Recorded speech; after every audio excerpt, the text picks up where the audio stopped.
Gücümler hem gökerip ketibdi. İşte zor. Assalamu alaykum qarindoshlar, yaxshimisizlar, sog'liqlar yaxshimi? Xonimanglar, sizlarga bugun shunday aboylarni ko'rsatib beraman. Xudo xolasa, ko'pchilik aboylar nechga o'tiribdi, nega gap o'tiribdi deb so'rab turibsizlar. Asl baraka YouTube kanalida sizlar uchun eksklyuzivniy video bo'ladi bu. Asl baraka aboy do'konini polni sizlar bilan aboylarni tekshirib ko'rsatib chiqamiz. İçana giramizdan hozir hamma aboyni ko'rsataman. Ko'pincha şu kommentariya yozib qoldiringlar. Nechikisizlarga aboylar qiziq bo'ladi. Nishatib ko'rsatib berganimiz qiziq.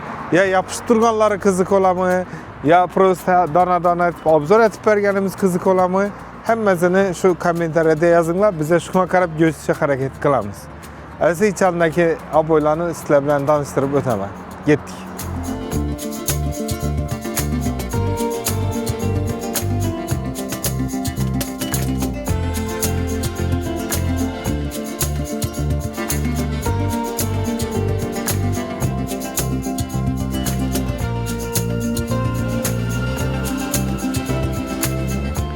Sizlere bugün gösterib o'tacak aboyim o'ta zo'r bo'ladi. Sababi va ko'pchilik so'rab yurgan narsa biza keldik. Sizlar so'radingizlar, biza taqladik gapni qisqasi. Bu eng og'riqli nuqtani bugun gaplashamiz sizlar bilan. Nima uchun og'riqli nuqta dedim? Hamma joyi baland olib, asqot ko'p chiqqani uchun jalpa bo'ladi. Jalpa nechik bo'ladi? Ko'pchilik aytadi, galatdan biza aytadi. Atxotlar bo'ydingiz yo'qmi? Atxot chiqmaydigan bo'yi yo'qmi? Bizning balandligimiz 3.35, 3.30, inon bo'lasizlar, rasxot chiqib turibdi, orqa bo'lasizlar, rasxot chiqib turibdi dedi. Hozir shu narsani to'shni nuqta qo'yamiz. Shunday bu ishladik. Adnatonni degan vaqtida ko'pchilik dim prostoy bo'lib qolar edi. Atxot chiqmaydigan narsa. Hozir sizlarga ko'rsatib o'tacak narsamiz umuman atxot chiqmaydi. Aboy buni bir yanından qarasa başka sveta giradi, bir yanını ötüp qaraydigan bo'lsangizlar başka sveta giradi. Effekt o'zimizning milliy nima o'xshatdingizlar? Soyaga o'xshatib uzor tushirilgan. Yanada bir plus yeri bor. Yosh bolam yopishtirib ishlangan. Stik umuman bilinmaydi. Gulini ham to'g'rilamay yopishtirilaveradi. Sababi bu nechun gulini to'g'rilamay yopishtiriladi desa, uzun çizik yarilgan. Hamma yeridan çizik ketgan. Buni keyin stikina keladigan bo'lsak, stikindan minnindan o'tgan hech qanday o'zida na yo'q. Quruq poloska, mayda poloska. Shuni hisobina atxot chiqmaydi bundan. Endi bu bo'yimiz super muyishi, hali ishina nechun ko'chada sizlarga ko'karib ketdi daraxtlar dedim. Endi xudo xolasa bahorning o'sha 2-oyini o'tayotimiz. Bahorning 2-oyini o'tganimizda kelgan narsa bu. İlk bahorda kelgan narsa. Navro'z bayramida keldi, gelib savdo qo'yildi. Liboy odam kelib xohlatdi. Buni ranglari ko'p. Ranglaridan tashqari svetlari ko'p, mana donishi. O'zi birisini o'zi 5 xil rangga kiradi. Buni nera qo'ysa bo'ladi? Eng keraklari buni spalniyaga qo'ysangizlar odam bu xorzirmaydi. Kerak bo'lsa zola qo'ysangizlar dim chiroyli bo'lib chiqadi. Dolana qo'ysangizlar o'ta go'zal bo'lib chiqadi. Ofislar ham ketaveradi. Gapni qisqasi bir gap bilan aytganda joy tanlamas aboy. Shunday aboyimiz keldi, joy tanlamas. Sizlar hozir uni endi ikkinchi rangini ko'rsataman. Ikkinchi rangi seriy jemchuk. Birinchi ko'rsatganimiz jemchuk edi. Bu seriy jemchuk degan rang. Bir tarafini o'tganda jolli seriy bo'lib aylanadi. Ikkinchi tarafini o'tgan vaqti oq seriy aylanadi. Bundan точно shu figura chiziq berilgan. Rasxot, atxot umuman yo'q. Bez atxotni aboy haqiqiy endi ishlab chiqarildi. Avval yodlaringizda bo'lsa, ko'na aboylarda poloska bo'ladi. O'yinamni gösteradi. Bu adnatonni hozirgi dekorativni tipi Atacento'ga o'xshab ketib, yoki Vincento'ga o'xshab ketadi, lekin ulardan ham o'zgacha ishlangan aboyimizda bu. Shuni hisobina buni dizayni o'ta boshqacha chiqqan. 1 2 endi 3-rangina keladigan bo'lsak, eng trendga chiqqan edi-ku bu rangni. mentol rang, oboyning o'zi mentol rang. Endi xalq tili bilan aytadigan bo'lsak, Tiffany deyin bir neobichniy rang. Ranglarning kombinatsiyasi shunday ishlangan, ochiq, o'ta ochiq. Uyni agar korpus oladigan bo'lsa, kichkina xonalar bo'lsa, shundan kengaytib beradi. Ko'pchilik odam aytadi, sobственный joyda yashab o'tiradi, korpusga girsak hozir yurakimiz qisiladi. Didon odamlarga shu bo'yni tavsiya qilaman. Sababi o'ta ochadi, xonani kengaytib beradi. Birinchidan ochishning sababi ochiq, ikkinchidan do'nadi, uchinchidan ham poloskalar xonani yanada baland, yanada kenglik etib beradi. Shuning uchun bu mayda poloskalar bo'yni отходdan tashqari xonani kengligini ishlasa ham bo'ladi. Endi buni qarasangizlar, bir tarafidan yashil, bir tarafidan yashil. To'g'risini kelsangizlar, och svet aylanadi.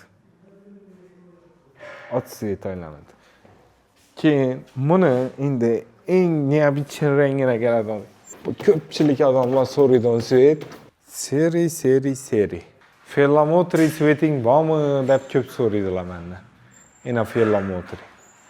Perlamutridan dahshati, o'ta dahshati. Perlamutri. Xohlagan rang bilan kombinatsiya qilsangizlar ham bo'ladi. Xohlagan dizaynerskiy ishlarni qilsangizlar ham bo'ladi. Metalik svet aynan ishi bo'ladi. Metalik svetdagi dizayn ishlari o'ta go'zal bo'ladi. Sababi buni kombinatsiyada dekor panel qo'yacakmisizlar, yo bo'lmasa hudojniklarga bir rasmlarni chizdirjakmisizlar. O'sha rasmlar bilan ham ishlamaka zo'r narsa. Buni bu svetni zakaz bilan oldistirganmiz. Bu dim temniy ham emas, lekin dim ochiq ham emas. Seri, чистый metal rangida ishlangan oboy. Do'nishi o'ta zo'r, отход chiqmasligi undan ham zo'r. Ramkani ishlagan vaqtda chetindagi kichkina poloskalarni qo'yib bermakingiz, oboy qidirib yurgan bo'lsangiz, aynan shuni tavsiya qilaman. Sababi bunda отход chiqmaganligi hisobina sizlarda yana bir plus bo'ladi. Ham yankeringizni zo'r dönüp, yonib, чистый metal turganda ya metal bilan ishlagandim go'zallik berib biladi. Keyin endi buni yana bir rangi bor. Bu rangning ichkiligini aytibman. Buni o'zlaringiz kommentariyada yozasizlar fikrlaringizni. Sababi buni ichida 4 xil rang qo'shilgan. 4 xil ranglarda ichida bir yashila, keyin seriya, jemchuka, shu bir 4 xil rangga kirib biladigan ranglar bor ichida. Men bir tarafından qarasa, bu rang deb aytiladi. Agarda bon tarafini o'tib qaraydigan bo'lsa, yana boshqa ranglar. Bez отход chiqmaydigan eng so'nggi hozirgi eng oxirgi modadagi oboy. Bundan tendan birisi qoldi. 1, 2, 3, 4, 5 xil rangi bor. Buni rangini sizlarning kommentariyani o'qib turib, keyingi videolarda aytib beraman. Shuni ko'ringlar. Qaysisi yaqqan bo'lsa, o'zlaringiz fikrlaringizni qoldiringlar. Bu oboyni yana men aytgandan tashqari nelar ishlatsa bo'ladi. Yana bir qiziq yeri bor. Bir klientimizga tuning berdik, patologini artgan uribdi. Kusok qoladi, ko'shlan uribdi. Juda zo'r bo'lib chiqdi. Uni videosini ham tashlab bersa, Telegram kanalimiz bor. Shuni o'tsangizlar, Telegramda haqiqiy klientlarning gaplarini eshitsangizlar bo'ladi. Burak chiqsa bo'y, burak chiqdi deb tashlaydilar. Zo'r ekan bo'lsa, zo'r deb tashlaydilar. Hammasi Telegram kanalimizda. Instagramda gündalik yangiliklar bo'ladi. Xohlanglar Instagram o'tinglar, gündalik yangilikni ko'ringlar. Telegram o'tib, real hayot o'tinglar. Yana qarindoshlar, bo'ylarni ko'rdingizlar, aboylar yaqqan bo'lsa, fikrlarni qoldirib, bir like'larni bosib, agar obuna bo'lmagan bo'lsangiz, obuna bo'lib qo'yinglar. Bundan zo'r foydali videolar chiqadi. Endi shu bo'ylarni neda olaman deb turgan bo'lsangizlar, asl baraka aeroport yo'lida. Aeroport yo'lining nerida? Yana kenglar sizlar to'liq adreslarni tushuntirib o'tamiz. Biza Fayzobod gostinsa, Fayz gostinsani hamma biladi. Media Park, shuni to'p-to'g'risi ben tarafingizda aeroport, aeroportdan kelaverishda o'ng qo'lda bo'ladi. Vokzaldan kelaverishda gastronom svetoforundan keyingi svetoforda chap tarafingizda bo'ladi. Yo'lning ustida mashinalarni qo'yib o'tirmaysizlar, yonboshimizda parkovkamiz bor. bemalol gelip şu parkovkada koyup şunun dükkanının içine giresizler. Depede özüden yani depesinde Esil Bereke Aboy yazığı var. Əsaslanı Esil Bereke Aboy salonunda kütüp kalamız. Gelinle çıraylatıp zor nərsələrini qılıb verəmiz Xuda xalası. Həmmənizə sağlıq, salamatlik dilimiz. Əsə xoş.